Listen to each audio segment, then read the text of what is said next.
kaki iko gi mabende moko isebedo kata ka iko kendo iromo kod gi bende ka itaw gi weche mag tich. Gima Jeff owacho gi gima Kevin bende omedo kar ka lwasi mar tich pogruok e higni gi chal nade bende tijewa kata industries mopogore opogore oikore mar rwako paro mag joma tindo mondo kik ginegi ka jok moko mobiro matimo tich e yo mopogore kaka gisebedo ka gitimo mana kaka olerno kar.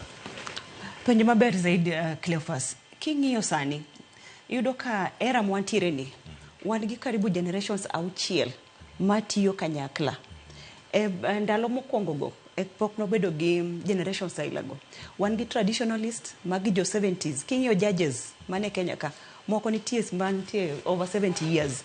Wan gi jo 70s, wan gi jo mosechopo 60 years, wan gi 50 years, 40 kamano nyaka ja 20 years. Jogi te generations auchiel gi. Mago nitie kochako gi Gen Zs, wan gi millennials, wan gi Gen Y, wan gi Gen Xers, wan gi baby boomers, the last one is traditionalist. Mago generations auchiel tiyo kanyakla. Matiene ni one style mani tiyo godo choncha okunye tiyo ne jogi te generations auchiel gi. So as a leader kaka jatelo nyaka make sure ni accommodate all the 6 generations. To kikawo generation achiel midwa ni rig godo tibedo kiwe jomoko oko. Emomiyo gimiluongo ni inclusive leadership style sani manyalo golowa oko kaka jotelo marito tije. Inclusive leadership style tiende ni ikawo ji te iwuotho godo. Ing'e ni nitiere Gen Z ma ok nya tiyo tich achiel nyaka odhiambo. So what should I do? Tiende ni oninga miye tich machielo monyalo timo in between. And ido ka gin ok nya timo paperwork throughout. Onego beni timo gik ma koro luwo line ma technology.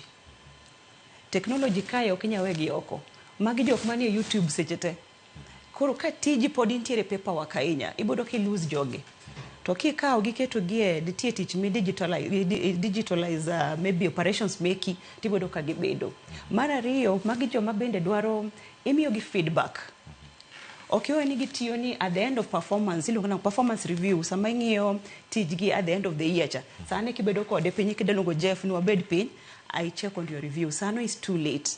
Joma chalo Jeff, joma chalo rowere matindo gi Gen Z, millennials gi. Gin joma isiko imiyo feedback. Timiyo gi feedback ni idhi makare, tim kama. Mano to gibobede tich. One kodi kama tiye they are over 75% of the population. To population yok mana kama tiye kende everywhere kata Ramogi kai I'm sure ni they are more than 75% Gen Z millennials combined. Yudo ka baby boomers gi Gen Xers wadhi kwa lal. Koro gima nyalo kwano jotelo te manoko kanyo ni we have to embrace inclusive leadership style ma wakaw jite wawuotho godo kanyakla.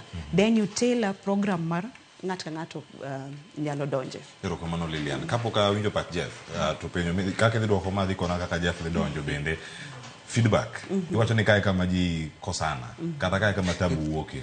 Ikono Jeff ni ibiro moleo tich. Ibiro moleo nang'o. To Jeff bokoni ni oyo. Dongu chako meeting sareyo. Tane Zoom. Ane Zoom. Meeting ane Google Meet. Anu kunde mopogore. Kaka gi receive.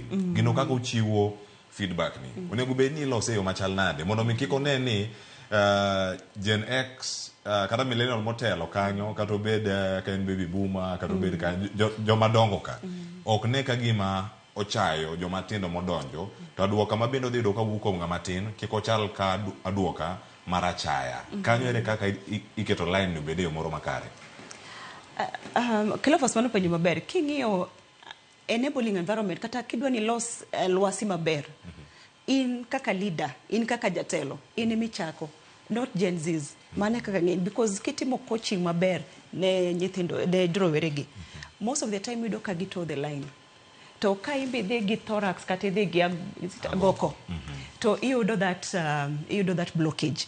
Koro oningo beni kata kimiye feedback to ime embrace gimiluongo ni empathy ma again empathetic leadership style bende. Iwuoyo nade gi jatich, iwuoyo nade gi rawerano, iwuoyo nade gi ng'ama duong' ni no traditionalist ma in godo no kata baby boomer no kata Gen Z no. Approach nade.